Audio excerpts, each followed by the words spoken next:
नमस्कार, मेरा नाम है डॉक्टर पूरू धवन और आज की इस वीडियो में हम बात करने वाले हैं ऐसे क्वेश्चंस के बारे में जो एक किडनी फेलियर पेशेंट के लिए बहुत मायने रखते हैं। और सबसे बड़ा क्वेश्चन जो उनके माइंड में होता है कि हम अपना क्रिएटिनिन कैसे डाउन करें, इससे शुरुआत करते हैं। क्रिएटिनिन को अगर हमने डाउन करना है तो हमें क्रिएटिनिन को समझना पड़ता है कि क्रिएटिनिन हमारी बॉडी में कहाँ बन रहा है और कैसे वो हमारे शरीर से बाहर जाता है। तो क्रिएटिनिन हमारी मसल्स में बनता है। जो भी हम प्रोटीन खाते हैं, जो भी हम खाना खाते हैं, जब वो हमारे खाना हमारी मसल्स में जाता है, एनर्जी बनाता है, तब उसमें ब्रेक डाउन होता है और इस प्रोसेस के अंदर एक वेस्ट मटेरियल बनता है क्रिएटिनिन। समझने वाली ये बात है कि हर किसी की बॉडी में बनता है समान मात्रा में। एक किडनी फेलियर पेशेंट की बॉडी में भी उतनी मात्रा में बन रहा है, एक नॉर्मल इंसान की बॉडी में भी उतनी ही मात्रा में बन रहा है। मगर किडनी के काम ढंग से ना करने के कारण जो किडनी का काम है कि क्रिएटिनिन और यूरिया को बाहर निकालना, वो नहीं हो पा रहा होता। इसकी वजह से क्रिएटिनिन और यूरिया बॉडी में इकट्ठा होना शुरू होता है और ये बढ़ता हुआ क्रिएटिनिन और यूरिया लेवल्स हमें ये बताते हैं कि कुछ ना कुछ गलत हो रहा है। अब जितनी मात्रा में क्रिएटिनिन हमारे शरीर में इकट्ठा होगा, उससे हमें पता लग जाता है कि किडनी कितना अच्छा काम कर रही है या फिर आप कह सकते हो कि कितना खराब काम कर रही है। अब क्रिएटिनिन को अगर हमने कम करना है तो हमारे पास दो तरीके इसके बनते हैं। या तो हम इसकी जो बॉडी में फॉर्मेशन है इसे कंट्रोल करें, या फिर हम अपनी किडनी की फंक्शनिंग बढ़ा के क्रिएटिनिन की जो क्लियरेंस है उसको सुधार करें। और मैं हमेशा एडवाइस करता हूँ अपने सारे पेशेंट्स को कि आपने दोनों पे ही साथ साथ काम करना होता है, क्योंकि अगर बॉडी में 20 मिली का बिल्डअप होता रहेगा, इकट्ठा होता रहेगा, तो वो सिम्टम पैदा करेगा, कॉम्प्लिकेशन देगा। तो हमें इसे कंट्रोल करना है अपने खाने पीने से। अब जितना भी किडनी फेलियर पेशेंट है, अगर वो प्रोटीन की मात्रा ज़्यादा खाते हैं तो ये देखा जाता है कि बॉडी के अंदर क्रिएटिनिन की फॉर्मेशन बढ़ जाती है। और जब क्रिएटिनिन की फॉर्मेशन बढ़ती है तो उसकी मात्रा हमारे ब्लड के अंदर भी बढ़नी शुरू होती है। तो अगर हम चाहते हैं कि अपने खाने पीने से कंट्रोल करना क्रिएटिनिन को, तो पेशेंट को अपनी प्रोटीन की मात्रा को कंट्रोल करना चाहिए। बॉडी में उतना ही प्रोटीन डालना चाहिए जितना बॉडी को डेली बेसिस पे रिक्वायरमेंट होती है। अगर प्रोटीन का intake fish, egg, mutton, chicken form में हम ज़्यादा करेंगे तो क्या होगा, ज़्यादा क्रिएटिनिन बनेगा और वो रिपोर्टों में भी नज़र आएगा। मगर इससे ज़्यादा इंपॉर्टेंट हो जाता है कि अपनी किडनी पे काम करना, क्योंकि किडनी अपने आप ख़राब नहीं हो रही, उसके पीछे रीज़न है। 80% केसेस के अंदर किडनी खराब होने का रीज़न हाई ब्लड प्रेशर या फिर शुगर होता है। अगर आप किसी भी टाइप का ट्रीटमेंट ले रहे हैं, बीपी आपका बढ़ा रहता है, शुगर आपकी बढ़ी रहती है, तो सारा का सारा ट्रीटमेंट फेल होता रहेगा, किडनी खराब होती रहेगी और क्रिएटिनिन की वैल्यूज़ बढ़ती चली जाएगी। तो बहुत ज़्यादा ज़रूरी हो जाता है हमारे लिए अपनी किडनी की फंक्शनिंग को बढ़ाना, मगर उससे पहले ज़रूरी हो जाता है कि किडनी को आगे खराब ना होने देना। और उसके लिए हमें अपने बीपी और शुगर को हर कीमत पे कंट्रोल में लेकर आना ज़रूरी हो जाता है। एक बार बीपी और शुगर कंट्रोल में आ गए तो कम से कम किडनी को आगे और नुकसान नहीं होगा। अगर उसे आगे नुकसान नहीं हो रहा तो क्रिएटिनिन और यूरिया की मात्रा आगे नहीं बढ़ेगी। एक बार वो बढ़ना बंद करेगी तभी हम सोच पाएंगे कि उसको हम नीचे कैसे लेके जाएं। अब किडनी की कुछ सुपर पावर होती है, उसे भी हमें समझना बहुत ज़्यादा ज़रूरी हो जाता है।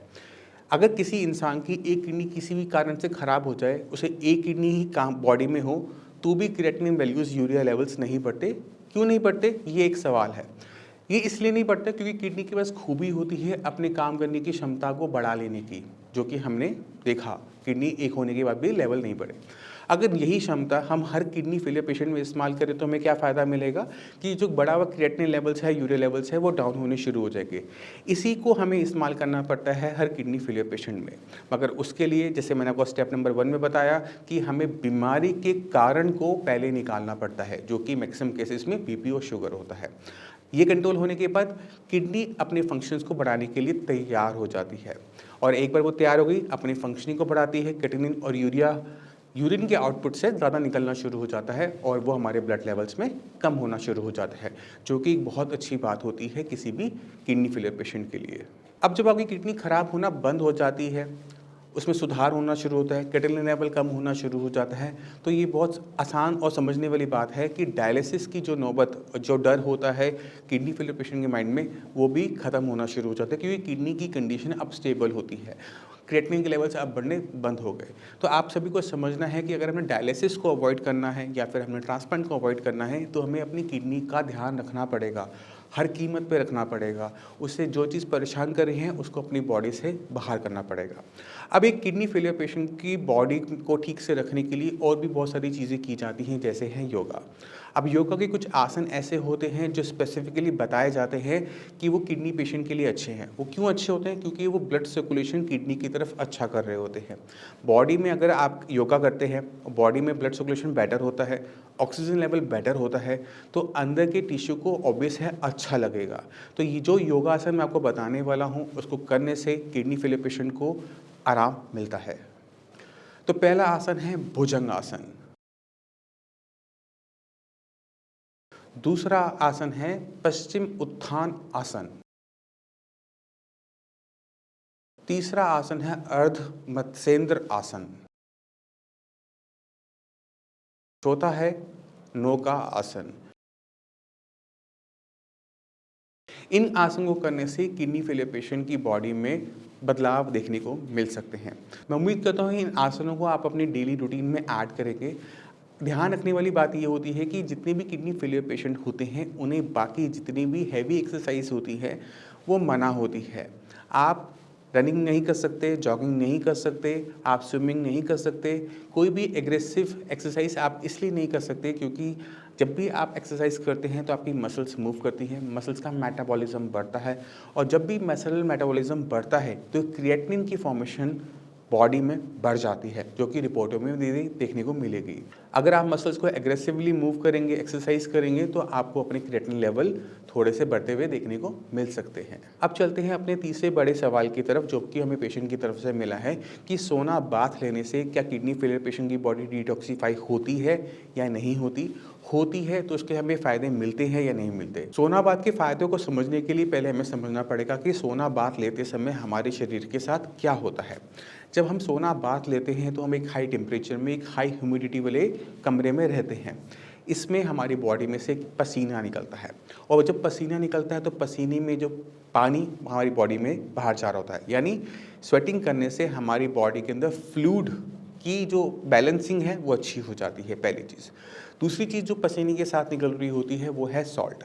अब सॉल्ट का जो हमारी बॉडी में मैकेनिज़्म है कंट्रोल करने का, वो किडनी कर रही होती है। अगर ये काम हम अपनी स्किन के साथ करते हैं, स्वेटिंग करके करते हैं, तो ये फ़ायदेमंद रहता है हर किसी के लिए।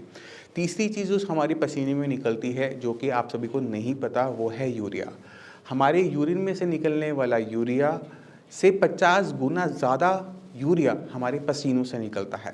तो अगर एक किडनी फेलियर पेशेंट में यूरिया का लेवल बहुत बढ़ता जा रहा है और हम चाहते हैं कि वो कंट्रोल में रहे, तो सोना बाथ लेना डेली बेसिस पर फ़ायदेमंद हो सकता है, क्योंकि उससे यूरिया की मात्रा को कंट्रोल करने में मदद मिलती है। अब आपके माइंड में एक सवाल आ रहा होगा कि क्या इससे क्रिएटिनिन लेवल भी कंट्रोल होते हैं? तो आंसर है नहीं। क्रिएटिनिन का जो मॉलिक्यूल होता है वो बड़ा होता है, वो पसीने के रास्ते बाहर नहीं जा पाता। इससे हमें ये देखने को मिलेगा कि सोना बाथ लेने के बाद क्रिएटिनिन डाउन नहीं हो रहा, यूरिया अच्छा खासा डाउन हो जाता है। अब सवाल ये उठता है कि सोना बाथ कितना फ़ायदेमंद है एक किडनी फेलियर पेशेंट के लिए? सोना बाथ बेनिफिशियल रहता है किडनी फेलियर पेशेंट में यूरिया के लेवल को कंट्रोल करने के लिए, फ्लूइड की मात्रा को कंट्रोल करने के लिए, और सोल्ट की मात्रा को कंट्रोल करने के लिए। सोना बाथ लेने से हमारी किडनी की फंक्शनिंग वापस नहीं आती है, तो आप सोना बाथ लीजिए, उसका किसी भी टाइप का कोई नुकसान एक किडनी फेलियर पेशेंट को नहीं होता, बल्कि फ़ायदे होते हैं।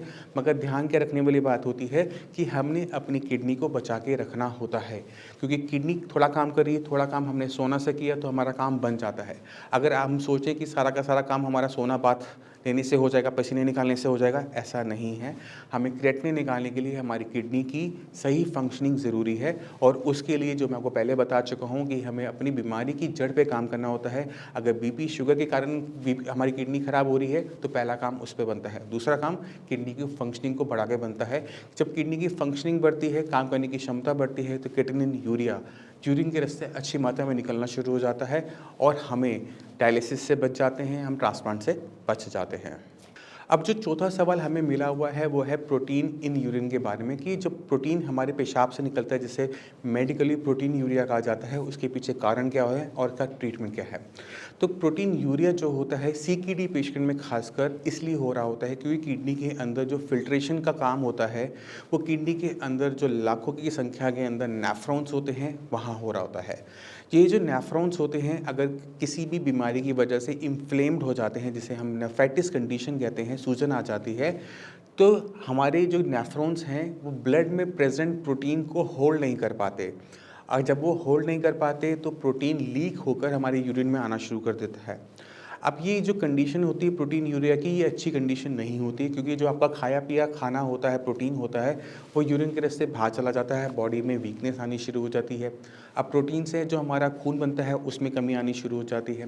प्रोटीन की कमी की वजह से क्या होता है कि खून पतला हो जाता है और खून के अंदर जो तरल पदार्थ होते हैं, फ्लूइड जो होता है, वो हमारी लेग्स में भरना शुरू हो जाता है, जिससे हमारी लेग्स में पानी भरना शुरू हो जाता है, स्वेलिंग आनी शुरू हो जाती है।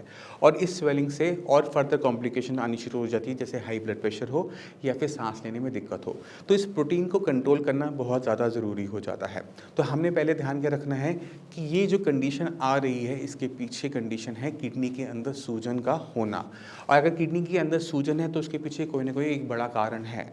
अगर वो कारण आपको पता है, जैसे बीपी है, शुगर है, जिसे हम कंट्रोल कर सकते हैं सही मेडिसिन लेके, मॉनिटरिंग कर कर, तो उसे करना चाहिए। बीपी कंट्रोल में आता है, डायबिटीज़ कंट्रोल में आती है, तो बहुत हद तक प्रोटीन की जो मात्रा है यूरिन में डाउन हो जाती है, क्योंकि किडनी को कोई नया नुकसान नहीं हो रहा होता।